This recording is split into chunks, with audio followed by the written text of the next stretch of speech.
Bob, what is the irreducible minimum, and why did you develop this lesson?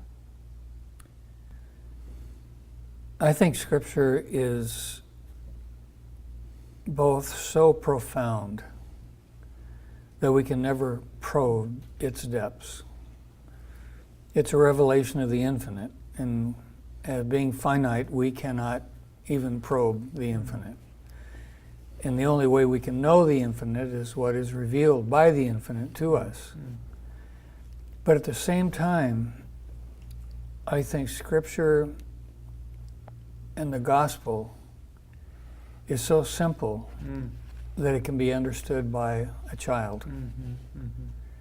And that's the beauty of our faith, is that it's both profound and very simple.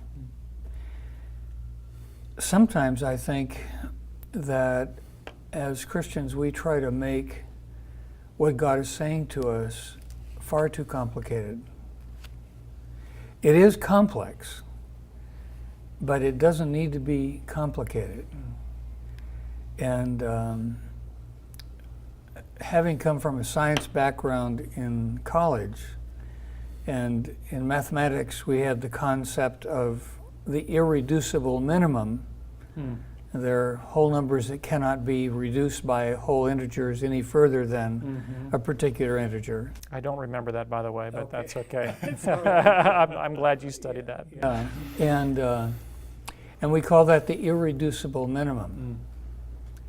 And so, trying to conceptualize the biblical message in its most basic elementary parts, how would you look at that? What would be the irreducible minimum of God's message to us in terms of how we should live? And that's how the idea came about. Well, obviously, it comes to Jesus' own summary, including Paul's, or the Old Testament. The Old Testament, Jesus, Paul, their summary of what does God say to us? What is his expectation of us? And it comes down to those two things.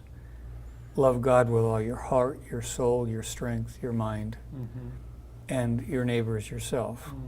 And yet, often when we think of the gospel as the great commandment, when we sum it down, it's interesting that we see in this lesson that both Jesus and Paul summarize it even further down. Yeah, that's amazing. Yes. I never knew that until you taught me that, Bob, that it can be boiled down even further. Yes, yeah. So, and just the power of God taking his infinite word and summarizing it and summarizing it and summarizing it until you do have this kind of irreducible minimum that is summed up in. And when we understand what that is, it gives us a place to begin to truly be a disciple. We live in a time where people want things simplistic. But this is not It's simplistic. not simplistic. It's simple. It's simple, but not simplistic. But not simplistic. Right. And I think this is something that the church needs to realize. What we have is something absolutely profound and yet very simple. But then there's another dimension which is so important, and that is, what do you do with that? Yeah.